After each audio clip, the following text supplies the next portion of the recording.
আলুর বাজারে নৈরাজ্য থামছেই না। দফায় দফায় দাম বেড়েই চলছে। মাত্র 2 দিনের ব্যবধানে আবার বেড়েছে এই দাম। 60 টাকা হলো আপনার সাদাটা, আর লালটা হলো 70 টাকা। আবার একবারে দেশি হলো গুড়ি, যেটা ছোটোটা, এটা হলো 80 টাকা 70 টাকা। সরকার নির্ধারিত দরের কোনো তোয়াক্কাই করছেন না দোকানিরা। এমনকি মূল্য তালিকা ঝুলিয়ে রাখার বাধ্যবাধকতা থাকলেও মানছেন না কেউই। পর্যাপ্ত মজুদ সত্ত্বেও এমন দাম বৃদ্ধির ঘটনায় ক্ষুব্ধ ক্রেতারা। অভিযোগ, তদারকি দুর্বলতায় ইচ্ছেমতো দাম হাঁকাচ্ছে বিক্রেতারা। তারা যেই দাম চায় সেই দামই আমাদের নেওয়া লাগে। 60 টাকা করে নিলাম। দাম বাড়ার কারণ ভাই আমরা বলতে পারবো না, এটা আমাদের অজানা। কেন বাড়ে কেন কমে, কমে তো খুব কম, কিন্তু বাড়ে কেন এটা আমাদের অজানা।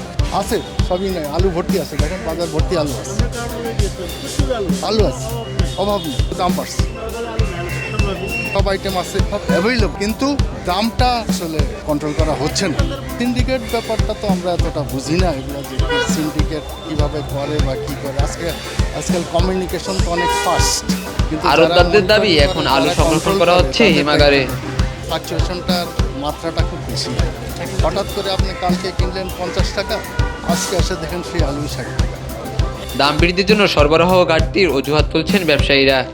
তাদের দাবি, উৎপাদক পর্যায় থেকে পর্যাপ্ত সরবরাহ আমদানি করা আলুর তেমন যোগান নেই এই বাজারে। জমিতে মাল কম হয়েছে, আবার হলো কোলেস্টোর মাল স্টক করছে, তার জন্য মাল কম। যে জায়গায় নিয়ে জমিতে হইতো 100 বস্তা, বুঝছেন, এই জায়গায় জমিতে হয়েছিল আপনার ওই 80 বস্তা 75 বস্তা, কত টাকায় 90 বস্তা হয়েছে, যেখানে ভালো হয়েছে, তার জন্য মাল আর কি কম মনে এলাকা দাম বলে গেছে। 30 টাকা কেজি হলে বেস্ট। সেই জায়গায় যদি আমরা পাইকারি এখানে 43 টাকা 44 টাকা বিক্রি করি, এই 14 টাকা 15 টাকা বেশি, ওই সব অনেক। এখান থেকে যদি কাস্টমারে 40 43 টাকা 44 টাকা কিনে নেয়, তার তো খরচ আছে, ঘাটতি আছে, তারা নিয়ে 50 টাকা 55 টাকা বেচবো, কেউ 60 টাকা বেচে, ওই সময় দামটা অনেক বেশি না। আলুটা যে টাইমে লাগাইছিল ওইটা বৃষ্টির কারণে মাইর খেয়ে গেছিলো প্রথম ধাপে। আপনার পার কেজি 35 টাকা 30 টাকার উপরে পড়ছে। এই কারণে বাজারটা একটু বৃদ্ধি, আলুর ফলনও কম হয়েছে, কাজ মরে গেছে। বাড়ার কারণ হলো দেশে আলুর সংকট। উত্তরবঙ্গের আলুটা এখন বর্তমানে ঢাকায় ঢুকতেছে না, আসতেছে না, যাইতে পারে। এটা অতিরিক্ত বাইরে গেছে ঈদের পরে বাজারটা। মাল তো ভরপুর আছে, কিন্তু মাল ভরপুর থাকার কারণও কেন জানি বাজারটা বাড়তেছে। আপনার মনে করেন ঈদের আগে সর্বোচ্চ দাম ছিল 39 টাকা, এখন বর্তমান ঈদের পরে সর্বোচ্চ 43 টাকা। পাইকারি আলু 45-44 টাকা বর্তমানে বাজার চলতেছে।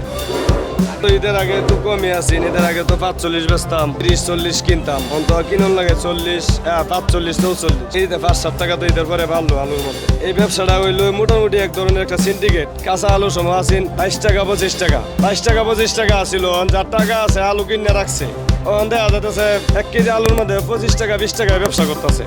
এদেশে ঘোরা ভালো না, এদেশে ঘোরা ভালো থাকলে এগুলো 2 নম্বরই ডুপ্লিকেট চলতো না। এটি জায়গা যায় বলে স্টোরে যায় হামলা দিলে 20 টাকার আলু কেলে আজকে 45 টাকা 3 মাস গেছে না।